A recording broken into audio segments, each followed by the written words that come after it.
bermaksiat kepada Allah, melanggar peraturan Allah Subhanahu wa taala, mereka melanggar aturan yang diajarkan oleh nabi-nabi mereka, apa yang terjadi kepada mereka? Langsung Allah turunkan azab, Allah langsung kutuk mereka, Allah langsung binasakan mereka. Na'udzubillah. Berapa banyak daripada umat-umat Nabi terdahulu yang dibalik kampungnya oleh Allah Subhanahu wa taala, yang dikutuk oleh Allah Subhanahu wa taala, seperti dalam Al-Qur'an, kunu qiradatan khasiin, jadilah kalian monyet-monyet yang hina, kata Allah Subhanahu wa taala.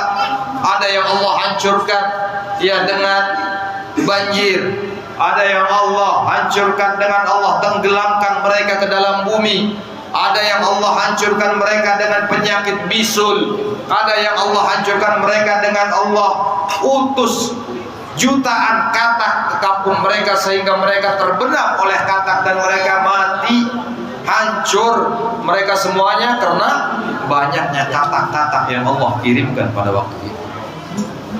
Jadi tatkala umat-umat terdahulu bermaksiat kepada Allah Subhanahu wa taala, Allah langsung turunkan azab kepada mereka. Tapi alhamdulillah, berkat baginda Nabi Muhammad, berkat kita dijadikan umatnya baginda Nabi Muhammad, azab tidak Allah turunkan langsung kepada manusia-manusia akhir zaman seperti kita. Padahal berapa banyak maksiat yang terjadi di muka bumi ini, ya, di barat, di timur, di utara, di selatan, di seluruh dunia ini. Na'udzubillah, mungkin lebih banyak orang yang bermaksiat daripada orang yang beribadah kepada Allah Subhanahu wa ta'ala. Bahkan ibadah kita pun ya belum tentu memenuhi syarat-syarat yang bisa dikabulkan oleh Allah Subhanahu wa ta'ala. Maka dari itu hadirin, malu kita kepada baginda Nabi Muhammad sallallahu alaihi wasallam. Tapi alhamdulillah, walaupun kita merasa malu tatkala hijab kita dibuka untuk bisa memandang wajahnya baginda Nabi Muhammad, dan walaupun kita tidak memandang wajah baginda Nabi Muhammad, tapi Nabi Muhammad sallallahu alaihi wasallam tahu, beliau tahu apa yang kita lakukan pada malam hari ini. Kita memuliakan baginda Nabi Muhammad, Allah baginda Nabi Muhammad tahu. Kita bersolawat kepada baginda Nabi Muhammad, baginda Nabi Muhammad juga tahu. Kita memuji baginda Nabi Muhammad SAW, baginda Nabi Muhammad juga tahu. Allah Subhanahu wa ta'ala dalam Al-Quran mengatakan, wa qul i'malu fasayarallahu 'amalakum wa rasuluh. Katakan kepada mereka, wahai Muhammad, i'malu, berbuatlah sesuka kalian, Allah akan melihat apa yang kalian lakukan, dan Rasulnya juga akan melihat apa yang kalian lakukan, kata Allah Subhanahu wa ta'ala. Bahkan hadirin yang dimuliakan oleh Allah Subhanahu wa ta'ala, baginda Nabi sallallahu alaihi wasallam bersabda dalam satu hadis beliau, tu'radu alayya a'malakum kulla yawmil itsnin awal khamis aw kama qala. Dilaporkan amal ibadah kalian kepada aku, kata baginda Nabi sallallahu alaihi wasallam, setiap hari Senin dan Kamis. Ini wajadtu khairan hamidullah, dan apabila aku mendapatkan amal ibadah daripada umatku baik, aku bersyukur kepada Allah Subhanahu wa ta'ala. Wa in wajadtu ghaira dzalik, dan apabila aku mendapatkan amal ibadahku tidak sesuai atau banyak maksiat kepada Allah Subhanahu wa ta'ala, istaghfaralakumullah, aku membaca istighfar, memohonkan ampun kepada Allah Subhanahu wa ta'ala untuk kalian. Begitu sayangnya baginda Nabi Muhammad kepada kita, begitu perhatiannya baginda Nabi Muhammad kepada kita umatnya. Padahal kita ini sudah sering menyakiti hatinya baginda Nabi Muhammad, sudah sering membuat nangis baginda Nabi Muhammad, membuat sedih baginda Nabi Muhammad sallallahu alaihi wasallam. Tapi baginda Nabi Muhammad masih begitu sayang, masih begitu perhatian kepada kita, sehingga Allah Subhanahu wa ta'ala dalam Al-Quran berikan dua sifat Allah Subhanahu wa ta'ala kepada baginda Nabi Muhammad sallallahu alaihi wasallam. Dalam Al-Quran Allah katakan, Innallah Laqad ja'akum rasulun min anfusikum azizun 'alaihi ma 'anittum harisun 'alaikum bil mu'minina raufur rahim.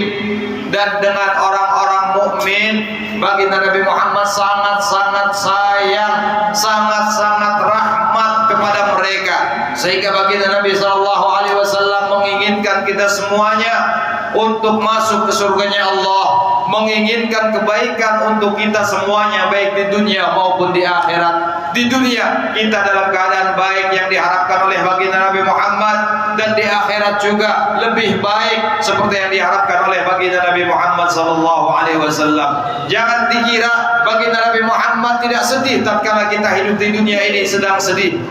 Baginda Nabi SAW bersabda dalam satu hadis beliau, "Lau yushaku ahadukum bisyaukatin fi rizqihi lawajatu alamaha fi qalbi," atau kama qala.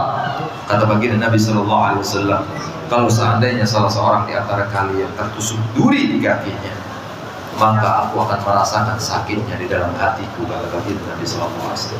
Berarti baginda Nabi Muhammad SAW tidak rela kalau seandainya salah satu di antara kita tertusuk duri. Salah satu di antara kita umatnya beliau sengsara, salah satu di antara kita umatnya baginda Nabi Muhammad SAW dalam keadaan susah, baginda Nabi Muhammad juga tidak rela dengan apa yang dirasakan oleh umat. Kemarin, ya beberapa tahun kemarin ada pandemi COVID, ya 2 tahun lamanya kita susah ibadah, kita susah cari makan, kita susah bekerja dan lain sebagainya. Jangan dikira baginda Nabi Muhammad tidak sedih dengan apa yang menimpa kita. Baginda Nabi Muhammad juga sedih dengan apa yang telah menimpa kita. Di dunia saja baginda Nabi Muhammad SAW begitu perhatiannya kepada kita. Apalagi kelak di akhirat, tatkala kita di padang mahsyar, tatkala kita dibangkitkan oleh Allah Subhanahu wa taala, dan manusia pertama kali yang Allah bangkitkan adalah baginda Nabi Muhammad SAW. Baginda Nabi Muhammad dijemput oleh malaikat Jibril, dibangkitkan oleh Allah Subhanahu wa taala pertama kali setelah beliau bangun, seperti dalam keterangan hadis, tatkala beliau bangun, beliau masih ada tanah di pundak beliau. Beliau tidak sempat bersihkan tanah tersebut. Beliau tanya kepada malaikat Jibril, "Aina ummati ya Jibril?" Yang ditanyakan kita umatnya, mana umatku ya Jibril? Beliau tidak mencari saudaranya, beliau tidak mencari anak-anaknya, beliau tidak mencari istrinya. Yang beliau cari adalah umatnya. Yang beliau cari adalah kita umatnya. Itulah perhatian baginda Nabi SAW tatkala beliau baru dibangkitkan oleh Allah Subhanahu wa taala di padang mahsyar. Kata malaikat Jibril, "Engkau yang pertama ya Rasulullah, yang lain belum dibangkitkan oleh Allah Subhanahu wa taala." Kemudian tatkala kita dikumpulkan di padang mahsyar, matahari Allah turunkan 1 jengkal di atas kepala kita. Panas luar biasa. Banyak orang tenggelam karena keringatnya dan perbuatannya. Banyak orang